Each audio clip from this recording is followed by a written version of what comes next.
Entonces vamos a empezar con este tema tan lindo. Ahora sí, partimos de aquí para acá.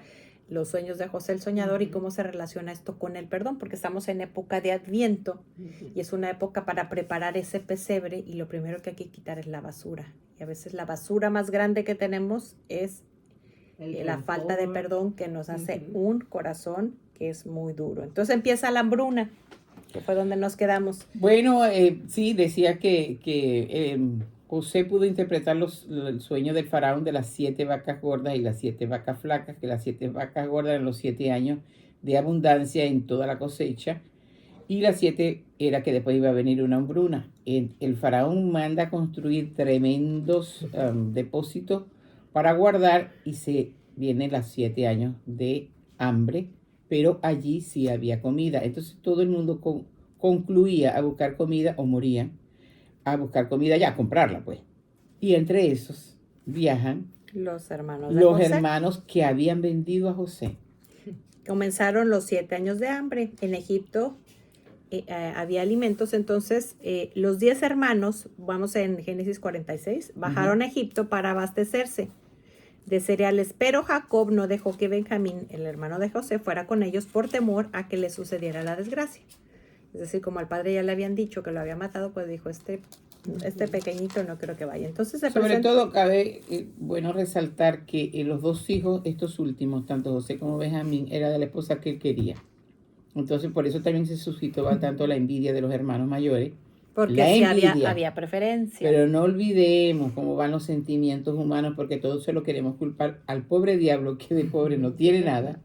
Sino primero él puede entrar con nuestros propios sentimientos albergados y agrandados. Ahí había envidia, y de la envidia que vino la manipulación. Ahí sí entró el diablo, vamos a aventarlo en un pozo. Y cuando regresó el hermano Rubén, dijo, ¿y dónde está mi hermano? No, ya lo vendimos, pero entonces mataron a un animalito y le llevaron al padre toda su ropa llena de sangre. Ahí es donde entra José, para los que están escuchando esta novela real, porque Génesis es la historia universal de todo ser humano, creyente o no creyente. Él entonces llega a caer preso del faraón, le interpreta los sueños del faraón y lo nombra primer ministro. O sea, tenía tanto poder como el faraón. Aquel país que era la que tenía para abastecer la hambruna de todo el mundo. Miren en qué puesto, cómo el Señor va cambiando. Esa maldición, esa herida la convierte en bendición. Una bondad de Dios. Por eso que Él siempre es la buena noticia. Y Romanos 8:28 dice que Dios permite todas las cosas por el bien de los que le aman. Bueno, entonces, ¿qué es lo que pasa? Vamos a empezar a escarbar ese corazoncito, porque ahí también ya hubo un error. El padre tenía preferencias por la razón que sea. Puede ser que tú en tu casa hubo alguna preferencia por un hermano o una hermana, a lo mejor por su carácter, a lo mejor porque era la más chiquita, porque era el que se parecía más a papá o a mamá.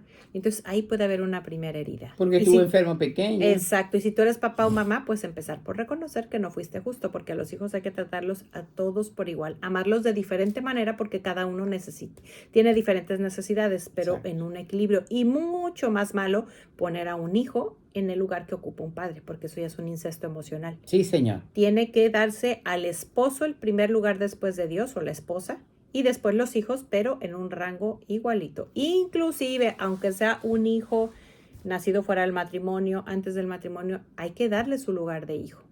Y bueno, vamos a seguir. Entonces, como habíamos dicho, se quedó Benjamín. Se presentaron ante él, se postraron con el rostro en tierra. Al verlos, él los reconoció enseguida. Pero los trató como si fueran extraños y les habló con dureza, es decir, fue prudente. ¿De dónde vienen? Pero ¿por qué si fue prudente los trató con dureza? Ahorita vamos a ver por qué. ¿De dónde vienen? Respondieron, de Canaán para abastecernos. Y al reconocer a sus hermanos, sin que ellos lo reconocieran a él, José se acordó de los sueños que había tenido acerca de ellos y les dijo, ustedes son espías y han venido a observar las zonas desguarnecidas del país. Ellos respondieron, no, señor. Es verdad que tus siervos han venido a comprar alimentos. Todos nosotros somos hijos de un mismo padre y además personas honradas. No somos espías. Él los estaba probando a ver por dónde iba la cosa, pero él insistió. No, ustedes han venido a observar en las zonas desguarnecidas del país. Ellos dijeron, nosotros sus siervos somos 2 hermanos hijos del hombre que reside en Canaán. El menor está ahora con nuestro padre y otro ya no vive. Ahí está la mentirita, porque él sabía que ellos sabían que sí estaba vivo. Pero él volvió a insistir, ya les he dicho que ustedes son espías, por eso van a ser sometidos a una prueba. Juro por el faraón que ustedes no quedarán en libertad mientras no venga aquí su hermano menor. Él pudo hasta haber dudado, dijo, ¿qué tal que también le pasaron cuello? Y quería ver también a su hermano menor. Entonces los puso en prueba. Envíen a uno de ustedes a buscar a su hermano. Los demás quedarán prisioneros así. Así será puesto a prueba que ustedes han afirmado para comprobar que dicen la verdad. Fíjense una cosa, ¿no? Por eso siempre insistimos en que la Biblia hay que comérsela. Porque es la que nos da el conocimiento de Dios. Empezando por los 4 evangelios, pero para leer los 4 evangelios, el libro de Génesis. Porque el libro de Génesis muestra de dónde venimos, por qué el pecado, por qué tantas cosas, por qué tanta guerra, porque nos salimos de su voluntad. Pero con los evangelios conocemos que Él es el nuevo Adán que nos lleva de regreso a casa. José y todas las figuras que vamos a ir viendo en la Biblia son una prefigura de Jesús. José pone a prueba a los hermanos. El Señor muchas veces permite cosas. El COVID. Acabamos de vivirlo. Para nuestro bien, para probar cómo está ese corazón, si está lleno de fe, que hoy en la primera lectura de San Pablo a los romanos, dice que por la fe somos justificados. No por lo que haga, sino por la fe. Yo puedo estar haciendo muchas cosas servicio al Señor, pero es la fe en Él lo que me justifica delante de Él, porque Él ya me justificó y me justifica de toda aquella, voy a hablar muy maracucho, tendereta de pecado que tengo en mi haber. Sigue, hija. Bueno, los dejó ahí 3 días y al tercer día les dice, si quieren salvar la vida, hagan lo que les dijo. Para probar que son sinceros, se va a quedar como rehén. Y el resto va a llevar los víveres. Me traerán a su hermano mejor y así se pondrá de manifiesto que ustedes han dicho la verdad. Entonces comenzaron a decirse entre ellos. Ahí ya, fíjate, con esa prueba ya empieza a escarbar lo que hay dentro. Ahí está. Para algo sirvió. Dice, ahí está. En verdad estamos, ya me los imagino, en verdad, imagínate el terror que sentían. En verdad estamos sufriendo por lo que hicimos contra nuestro hermano. Esas pruebas, su conciencia empezó a... Esas pruebas, eso es lo que permite el Señor. ¿Qué pasó con el COVID? Voy a volver a insistir. Y se cerraron todas las iglesias. Lo primero que teníamos que habernos dicho es, no estaba yendo a la iglesia como a ti te parecía, porque ahora no puedo ir diariamente. No empezar a decir porque esto, porque aquello, porque lo inventó fulano. Eso es juzgar a cada quien. Si fue inventado por no sé quién, o fue sacado de no sé quién, fue permitido por Dios, para ver y sondear nuestros corazones como están sondeándose ellos, diciendo, pero esto nos está pasando porque nosotros actuamos mal. No empezar a juzgar, ni a buscar otro tercero, que los medios de comunicación, que es el mundo, una de las 3 concupiscencias, enseguida empieza a bombardear de noticias para confundirnos y robar la fe. Recuerden que tenemos 3 concupiscencias, el mundo, la carne y el demonio, pero va en este orden, la carne. Porque si la carne está buscando al Señor y es cristocéntrica, ni el mundo ni el demonio la pueden atacar. O sea que lo primero que hay que vencer es la carnita, esta carnita, que es de condición pecadora. Ellos empezaron a preguntarse, Dios mío, ¿será por esto, Señor? Este COVID, no he orado como era. Señor, perdóname, Señor. Y dijo, un corazón arrepentido, dice el Salmo 50, tú no lo desprecias. Y ese salmo lo compuso el rey David después de que había caído en adulterio y en asesinato. Imagínense el perdón que tenía que pedir al Señor e inspiró ese salmo de la misericordia que casi todo, cuando hay un acto penitencial, siempre ponen ese salmo para que nosotros lo meditemos cuando vamos a ellos. ¿Por qué? Porque ahí vemos nosotros nuestra condición pecadora, pero todo estriba en los 73 libros que contiene el manual de la vida. Léase la Biblia. Sigue, mi amor. Bueno, ay, Dios mío, Dios mío. Ellos empiezan a preguntarse, ay, Dios mío, por eso es que hicimos estamos sufriendo por lo que hicimos contra nuestro hermano, porque nosotros vimos su angustia cuando nos pedía que tuviéramos compasión y no quisimos escucharlo. Por eso nos sucede esta desgracia. Es decir, como decimos, la conciencia empezó a hablar. Ese pecadito que tenían tan guardadito, que ya se les había olvidado, ya estaba enterradito. Y Rubén les dijo, ¿acaso no les advertí que no cometieran ese delito? No quisieron hacer caso y se nos pide cuenta de su sangre. Recordemos que cuando nos hacemos los que no escuchamos, eso se llama pecado de omisión. Y algún día vamos a tener que responder por toda la sangre que se ha derramado en la tierra. Voy a permitirme interrumpirte de nuevo. Cuando el Señor, y hoy está en la primera lectura de San Pablo, que se está proclamando en todas las iglesias católicas del mundo, dice, si confiesa con los labios que Cristo es el Señor y cree, eres salvo. Y si tienes fe en tu corazón, bueno, no lo dice en esa palabra, pero entonces ya entras en el camino de la santificación. ¿Qué sucede cuando nosotros encontramos a Jesús? Tenemos que cambiar de vida. El estilo de vida de antes no servía. Hombre nuevo. Y Él va a tener un trato personal con cada uno de nosotros. No vale que le digamos como dijo Adán. Adán, ¿qué hiciste? Génesis, en el capítulo 2. La mujer que me diste. El hombre enseguida, después que peca, busca un culpable. Eva, ¿qué hiciste? La serpiente que creaste. Nosotros estamos indemnes. Nosotros no tenemos culpa. La culpa es tuya, Señor. Eso está en la voluntad humana. Entonces el Señor nos empieza a decir, tengo un trato personal contigo. Pero mira, Señor, es que lo que me hicieron, no, yo no te estoy preguntando de lo que te hizo fulano. Después yo tengo un trato con él. Yo estoy tratando ahora contigo, tú me recibiste como tu Salvador. Lo estás diciendo en la primera lectura que ya leíste de Pablo a los Romanos, capítulo 8. Entonces, Señor, ¿qué es lo que quieres? Hacerte otro Jesús. Toma mi forma de vida. Uf. Una de las cosas que a mí me enamora de Jesús es su inmutabilidad en su vida como hombre. Le podían decir Belcebú, le podían decir que estaba loco, le dijo su parentela, y él seguía en lo que tenía que hacer, con el propósito para el que él vino, obedeciendo a la voluntad de Dios. No lo sacaba de quicio. Solamente lo vemos fuerte cuando llegó al templo y sacudió a todo el mundo y les dijo, la casa de mi padre es casa de oración, porque lo devoraba el celo por las cosas de su padre. Eso es otra cosa. O cuando le dijo, que está en Mateo 27, a los fariseos, hipócritas, sepulcros blanqueados, se tragan un camello y cuelan un mosquito. ¿Pero para qué se los estaba diciendo? Para que nosotros hoy, que tendemos a ser fariseos y no cambiar de vida, nos pone el retrato. Cuidado con esto, cuidado con esto, cuidado con esto y cuidado con esto. Siempre es la buena noticia, siempre va a ser para nuestro bien. Jesús es la buena noticia y el nuevo catecismo de la Iglesia Católica dice que Cristo es el cielo y si tienes a Cristo tienes el cielo. Yo le digo todos los días, porque tengo oración personal, yo quiero tenerte a ti dentro de mí. Además, Él está en lo escondido de nosotros. También dice el nuevo catecismo que sustancialmente y realmente la Santísima Trinidad mora en lo escondido de cada alma. San Juan de la Cruz, doctor de la Iglesia, agrega, calla todo para que lo encuentres en ese escondido del alma. Pero si tengo mucho ruido mirando noticias, si tengo mucho ruido haciendo juicio, no lo encuentro dentro de mí. San Agustín, que después fue llamado el águila de Nipona, porque fue obispo de Nipona, dijo, te busqué por todos lados y estabas dentro de mí.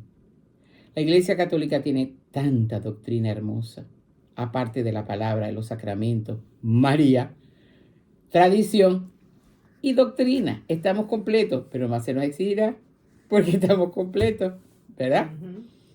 Ahora bien, volviendo a estos hermanitos que están siendo ya interpelados por lo que les está haciendo José. Parecía José malo, pero va con un propósito de que esos hermanos entiendan lo que hicieron. Sigue, mi amor. Bueno, les dijo, ¿acaso no les advertí? Y ahora nos pide cuentas de su sangre. En esta sangre yo me refería a cuánta sangre derramada es injusta por la violencia en el vientre y por todas las injusticias que hay en el mundo, las guerras injustas, demás. Bueno, José se alejó de ellos para llorar y cuando estuvo en condiciones de hablarles, se separó a Simeón y ordenó que los ataran a la vista de todos. Después José mandó que les llenaran las bolsas con trigo y que repusieran el dinero en la bolsa de cada uno. También ordenó que les entregaran provisiones para el camino. Entonces ellos ya van de regreso. Y ahí pasan otros sustos. Sí. Y cuando acampan y abran las bolsitas. Y dice, ay, Dios mío, ahora no quieren llamar ladrones porque nosotros quisimos pagar. Encontraron el dinero. Y en verdad el hermano lo que quería era gratificarlo. Qué actitud la de José tan parecida a la de Jesús, ¿verdad? Estaba devolviendo bien por mal. Sí, señor. Esa es la palabra. Entonces, dijo a sus hermanos, me han devuelto el dinero, aquí está mi bolsa. Ellos se quedaron pasmados, se miraban y se preguntaban unos otros, ¿por qué Dios nos habrá hecho esto? Claro, porque tenían una conciencita que les estaba hablando. Ah, pero eso también es típico de nosotros. ¿Por qué Dios me está haciendo Todo tiene eso? culpa del todo. ¿Por qué? Yo me acuerdo que una vez fui donde mi directora espiritual estaba muy brava con Dios porque estaba permitiendo una cosa que es el dolor más grande que he vivido en mi vida para dejarla a la Sonia vieja. Ujú. Y yo le dije, estoy brava con todo el mundo. Le dije a él, mi amigo, mi sacerdote querido. Y él me dijo, ¿y estás brava con Dios, verdad? Claro. Y él es el único inocente de todo esto. Yo tenía tanta rabia que yo decía, yo le quiero pegar a él para que no me diga eso. Y él me dijo, ¿me quieres pegar? Pero yo te lo voy a volver a repetir. Él es el único inocente de todo eso. Todos lo están ofendiendo, tú, tu esposo, porque era un problema que tenía en mi matrimonio. Y pude entender, yo me fui obedeciéndole lo que él me dijo, pero yo no lo estaba creyendo, ni estaba queriéndolo en mi voluntad, pero obedecí. Obedecí porque yo fui a buscar al sacerdote, a mi director espiritual. Le hace un sacerdote, puede ser una persona, un laico espiritual. Que tenga la formación. Exacto, y que tenga la formación. Y yo me fui obedeciéndole. Y después le agradecí a Dios tanto por aquello que yo había vivido. Otra cosa que él me enseñó fue, y me dijo, Dios está tratando contigo, no con tu esposo. No le pidas a él que lo cambie, él te está cambiando a ti. Es cuando nosotros entendemos que Dios está tratando con nosotros. Eso fue hace más de 20, casi 30 años, no, menos de 30 años, ese episodio, 20 y tantos años. Yo pude entender tanto en mi vida que todavía la sigo entendiendo. Porque ayer, el lunes, decía un sacerdote, no hoy, uno de los sacerdotes que escucho, que porque hoy es el llamado, porque estamos en la fiesta de Andrés Apóstol. Y está, por supuesto, cuando él llama a Andrés y a su hermano. Andrés era hermano de Simón, que después es llamado Pedro. Pero no se trata de que el Señor los llamó. Él nos llama todos los días. Y yo dije, es cierto. Cada vez que yo me levanto, yo siento que me está llamando de nuevo a ser una Sonia nueva. Por eso también siempre hemos dicho que el cristianismo no es aburrido, porque es una emoción constante. Pero me quedan dos alternativas. O cumplo, me vuelvo muy religioso, muy fariseico, y es aburrido. Eso es aburrido. Mientras que si yo quiero todos los días parecerme a Jesús, tengo que dejar esto, tengo que dejar aquello. Señor, ven en mi auxilio. Señor, date prisa en socorrerme. Señor, habla que tu sierva escucha. Estamos en una emoción constante, entonces resulta divertido y a veces doloroso. No se los voy a negar. Pero vale más sufrir por conversión que sufrir por lo que me hicieron, mirando el ombligo. Eso es una pérdida de tiempo. Por eso el mundo ha ganado tanto terreno y el diablo. Por eso hay ideología de género. Por eso hay abortos. Por eso hay eutanasia. Por eso hay todo lo que hay. Divorcios a cada rato. Porque nosotros los bautizados nos hemos conformado con ser cristiano que cumple. No, hay que ser otro Jesús. Romanos 8, capítulo 8, versículo 29 dice, y esto no me canso de repetirlo, a los que él predestinó a reproducir la imagen de su Hijo Jesús, de manera que él sea el primogénito en medio de numerosos hermanos. Entonces, ¿a quién me tengo que parecer, María Elena? A Jesús. ¿A quién me tengo que parecer? A Jesús. ¿A quién te tienes que parecer tú? A Jesús. ¿A quién te tienes que parecer También. tú? Uh-huh. A Jesús. No es que yo tengo este carácter porque así era mi mamá. No. Ya tú me recibiste como tu Señor. Tu Señor quiere decir que tú permites que Él se enseñoríe en tus pensamientos, en tus sentimientos, en tu recuerdo y en tu voluntad. Las tres potencias del alma y el área sensitiva. Sigue, hijita, y perdona que te interrumpa No, tanto. vamos bien. Cada uno encontró su dinero y al verlo se llenaron de temor. ¿Te imaginas cómo temblaban? Y aparte el faraón, el encargado del faraón, es el puesto más alto y el único que tenía alimentos.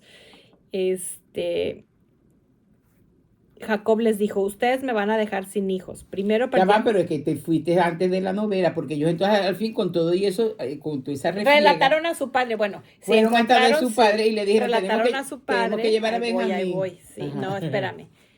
Relataron a su padre, Uh-huh. y le dijeron que habían encontrado el dinerito en todas.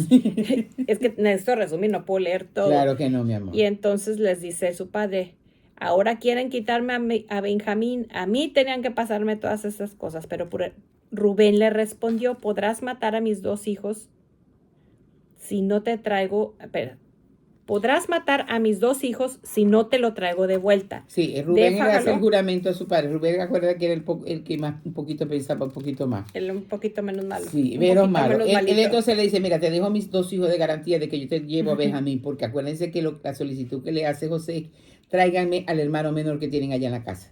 Déjalo a mi cuidado y yo te lo deberé sano y salvo. Ujú. Jacob insistió, mi hijo no irá con ustedes porque su hermano ya murió. Pero bueno, pasa el tiempo, se agotan los víveres y entonces dice, regresen a Egipto. Dice, nos presentaremos delante de él si nuestro hermano nos acompaña. Si tú nos dejas partir a nuestro hermano con nosotros, bajaremos a comprarle comida, pero si no nos dejas, no podemos ir. Y entonces el padre les dice, ¿por qué me causan este dolor al decirle a ese hombre que tenían otro hermano? Y entonces Judá dijo a su padre Israel, envía al muchacho bajo mi responsabilidad. Pues ya va otro hermano. Israel y Jacob es la misma persona, para que no nos confundan. Ahora mismo nos pondremos en camino para poder sobrevivir. De lo contrario, moriremos nosotros, tú y nuestros niños. O sea, no tenemos vuelta de hoja. De todas maneras, si no vamos, pues no hay. Entonces, pues ya le dice, pongan en sus equipajes los mejores productos del país. Llevan regalos, miel, goma, mirra, nueces, almendras. Y dice, tomen además una doble cantidad. Fíjense, ahí sale también la honestidad. Dice, tomen además una doble cantidad de dinero porque ustedes tendrán que restituir la suma que les pusieron en la bolsa. O sea, el padre los estaba educando. Tal vez se trate de una equivocación. Fíjate, ahí también el padre está, no hay que pensar Acuérdense mal. que Jacob es el patriarca, no Israel. Lleven también a su hermano y vuelvan cuanto antes a ver a ese hombre, que el Dios Todopoderoso, fíjate, ahí está también su confianza en Dios, lo mueva a compadecerse de ustedes y les permita traer a su hermano lo mismo que a Benjamín.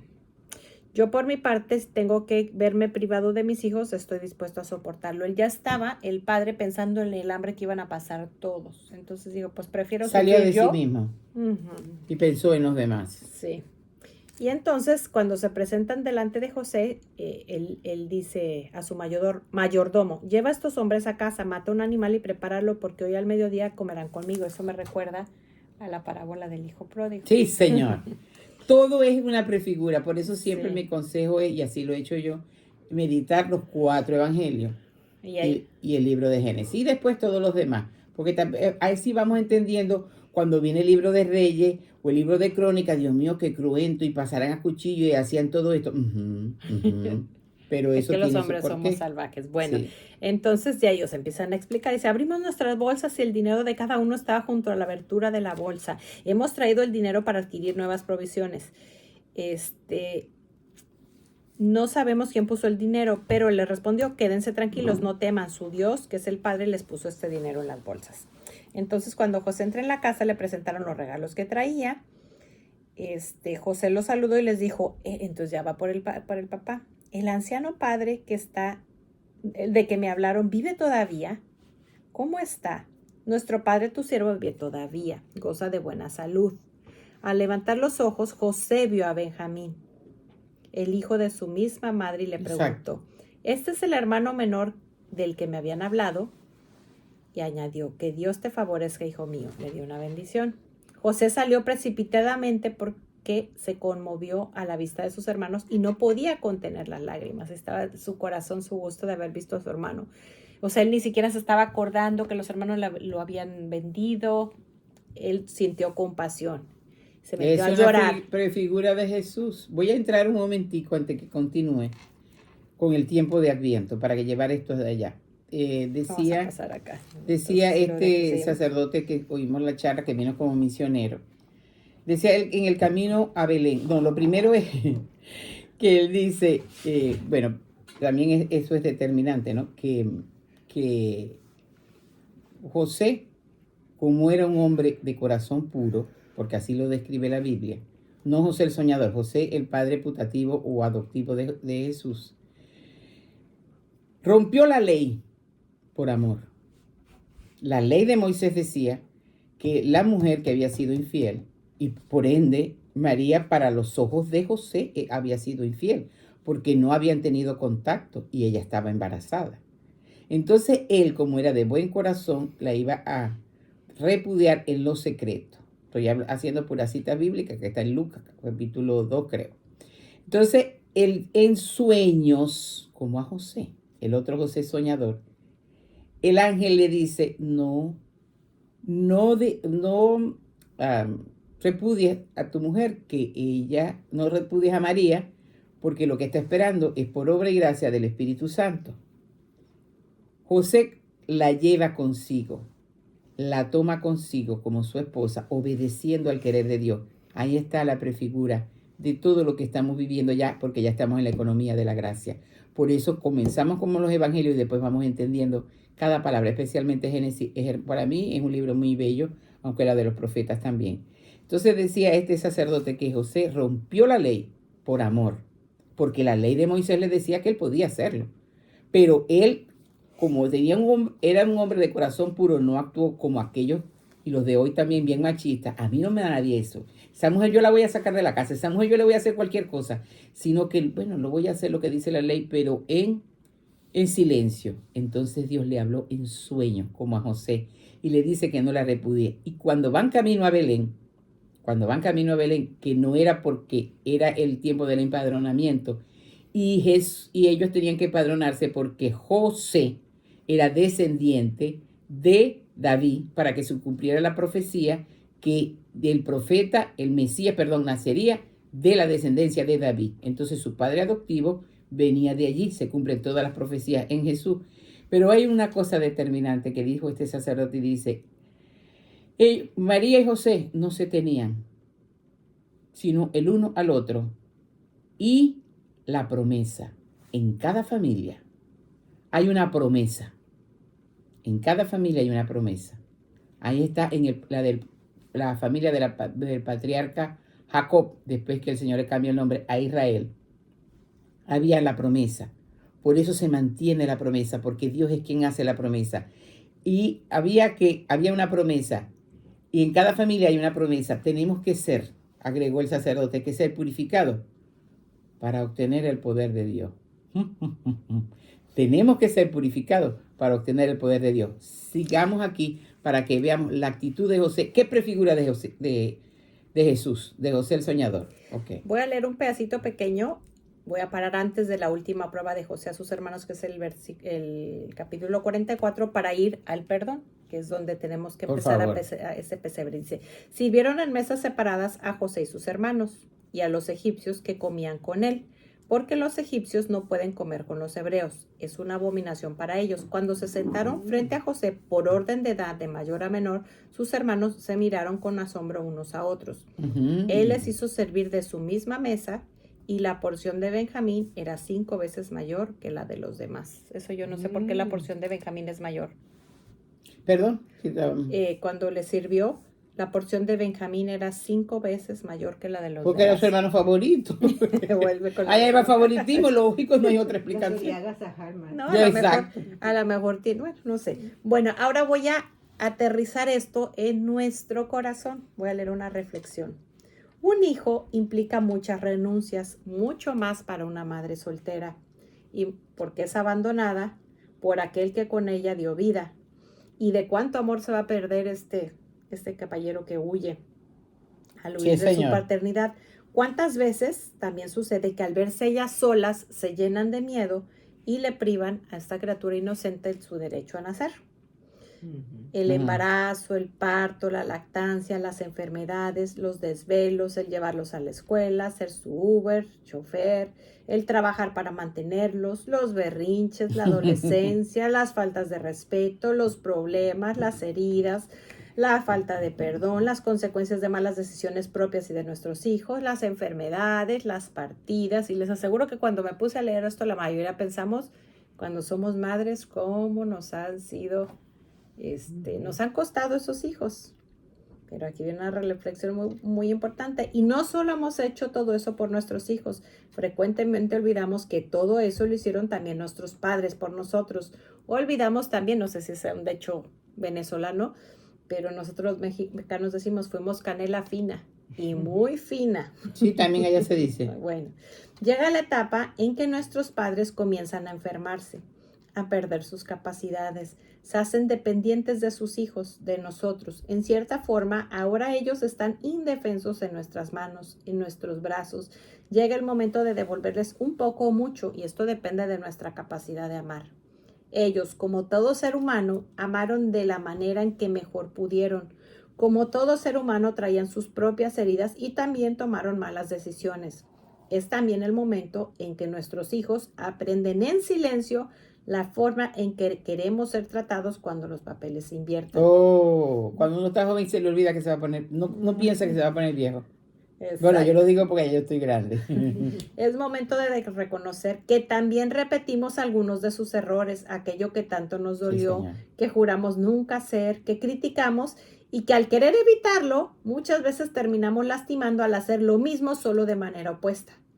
¿Cuántas veces exigimos aquello que nosotros tampoco damos? Esa perfección que tampoco hemos logrado. Voy a hacer un pequeño ejemplo. A lo mejor tuve un padre muy dominante y yo no voy a ser así. Pero entonces me hice un padre que le permitió a sus hijos vivir libertinamente. Entonces terminé haciendo un daño que es lo mismo, nomás de manera opuesta. Es el momento de ser un poco honestos, cuando menos con nosotros mismos. Es el momento de perdonar, porque las heridas más dolorosas generalmente se gestan también en casa. Padres e hijos estamos hechos del mismo barro. Nosotros, con nuestras malas decisiones, también hemos herido a nuestro cónyuge, al que prometimos amar sin condiciones, y a nuestros hijos, a los que nos ha sido más fácil de amar sin condiciones, solo porque Dios nos permitió tenerlos en brazos cuando eran unas criaturas tiernas, pequeñas, indefensas. Dicen que por eso Dios nos los da así, para que cuando llegue la adolescencia no queramos actuar de una manera diferente a como tiene que actuar un padre, para que siga preservando el amor en nuestro corazón. Es momento de que ahora, aunque nuestros padres no sean tan tiernos como fueron nuestros hijos, por su tamaño, por su fragilidad, por su inocencia, se despierta en nosotros cuando menos un poco de compasión al ver ese niño herido, metido en un cuerpo bastante mayor, deteriorado, dependiente e indefenso.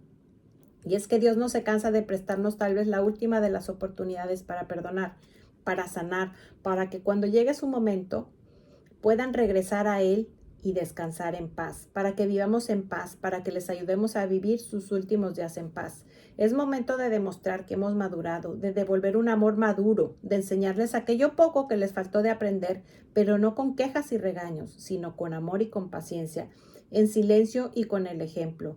Es momento de darles todo el amor que seguramente a ellos les faltó en su propia casa, incluso por más que nos duela el que les faltó de su propio cónyuge, es decir, de nuestro padre o madre. Es momento especialmente, si los hemos puesto en un pedestal, de reconocer sus errores, de pedir a Dios misericordia en atención al amor que dieron y al amor que quisieron, pero que no alcanzaron a dar por aquellas heridas que fueron tan profundas y que tardaron toda una vida en sanar.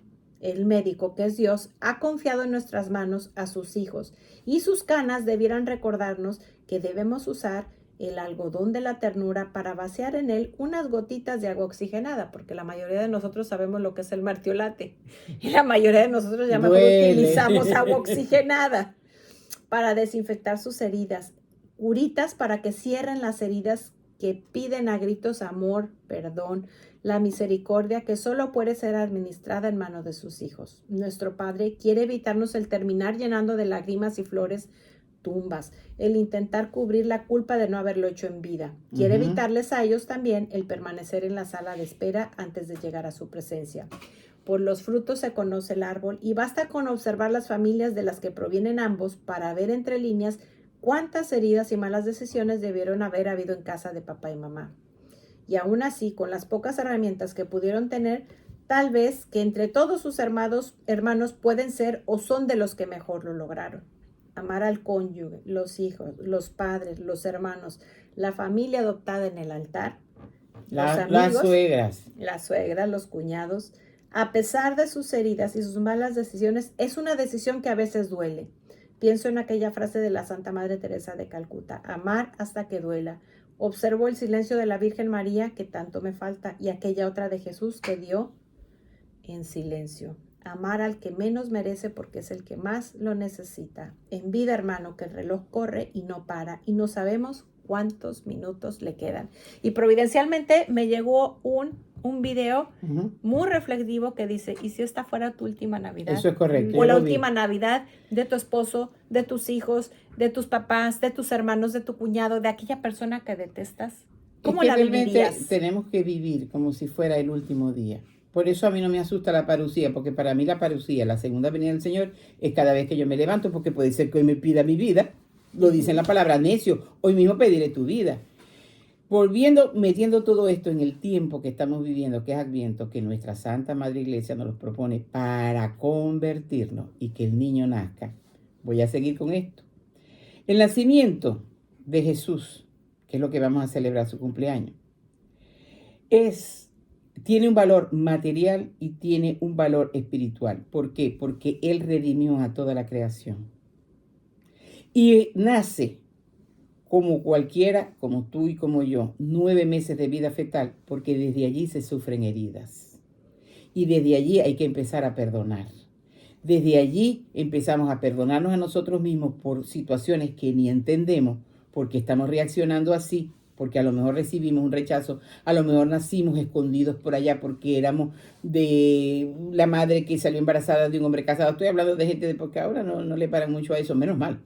Pero antes aquello era un estigma, entonces tenían que emigrar y quedar escondidos, y etcétera, etcétera. Todas esas son heridas. Pero Jesús, en esto que estamos viviendo Adviento, viene a reparar. La palabra de Dios dice, yo vine a hacer todo nuevo, pero esto sin ecuanón, que es perdón. Lo vimos en José, que perdonó desde de su corazón a los hermanos que lo habían vendido. Y es una prefigura de Jesús. Ahora bien, ¿qué más nos queda a nosotros que ya tenemos? No puedo decirlo sin que me den ganas de llorar. Al Santo de los Santos, al Verbo, la segunda persona de la Santísima Trinidad, hecho hombre. Eso es lo que vamos a celebrar. Y con alegría entonces hacemos el arbolito, pero no es que primero es el arbolito. Con alegría hacemos el nacimiento, con alegría compartimos regalos, con alegría hacemos cena. Sí, pero tiene primero que ser, buscarlo desde aquí, que Él nazca. San Juan de la Cruz dice que Él, la Santísima Trinidad, sustancialmente vive dentro de nosotros en lo escondido. Pero ¿cómo lo voy a descubrir en lo escondido si tengo resentimiento? ¿Cómo lo voy a descubrir en lo escondido si tengo mucho ruido que me propone el mundo? ¿Cómo va ese pequeño niño indefenso que se hizo por amor a mí, por amor a ti? Se hace un niño. Dependía de que su madre lo amamantara, por supuesto. Para mí fue muy fácil creer que es dogma de fe de la Iglesia Católica que María es inmaculada. Claro, él ha podido venir de otra forma. Nace y está 9 meses de vida fetal en un ser humano o una mujer que fue preservada del pecado original. Of course, por supuesto. No iba a estar aquí en el líquido amniótico flotando con el pecado original. No. A ella la preservó. Y es Dios. Estamos hablando de un Dios. Por lo tanto, ese nacimiento de Jesús es tu nacimiento, es mi nacimiento y de las almas que van a nacer. Por eso siempre, y Jesús es por supuesto, es vida. Si soy de provida, si no soy vida, si soy cristiano, soy provida y punto. Porque lucho por el amor y el amor es vida. Y Dios es un Dios de vida y no de muerte. Cuando nosotros vamos entendiendo esto, que aquel niño se hizo tan frágil, tan pequeño, por amor a nosotros, y no se quedó solamente allí, sino que a los 12 años, cuando se les perdió a sus padres, dijo, es que yo tengo que estar en las cosas de mi padre. Y empezaba a descubrir que Él era Dios, que Él era la segunda persona, porque el hombre era verdaderamente Dios, dice la palabra, y verdaderamente hombre. El hombre fue descubriendo poco a poco que era el Hijo de Dios cuando sale a la vida pública, pero mientras tanto estuvo allí en Nazaret haciendo los trabajos de carpintería de su padre. Por eso también cuando él dice yo soy el Mesías, la familia dijo, este se volvió loco, María, vamos a buscarlo, porque allá está diciéndole a todo el mundo que él está loco. Y cuando llegó María, la parentela, no los hijos de María porque no tuvo más hijos, él dijo así, categóricamente está en el Evangelio, mi padre y mi madre y mis hermanos son estos, los que escuchan la palabra de Dios y la ponen en práctica. Cuando yo pongo en práctica los 4 evangelios y después el resto de los libros, entonces me hago madre, hermana, discípula, hija, de todo, esposa de Jesús. Entonces no hay otro camino sino asumir la palabra de Dios y luego con esa palabra que me he comido, voy y lo comulgo en el gran sacramento de la Eucaristía, pero no antes, porque si no trago hostia, o voy por tradición. No, antes no. Este es el momento en este Adviento, pueblo elegido, de que se levanten en conversión, de que se levanten en el perdón, de que se levanten en la renuncia que tenemos, porque a lo mejor es la última Adviento, como acaba de decir María Elena, y no hay más oportunidad. Dios es tan bueno que está esperando de nosotros un Adviento santo. Y no nos cansaremos de repetirlo y de repetírmelo, porque aquel único santo es Él, de vivir este Adviento, pero eso tiene que ser con la gracia de Dios.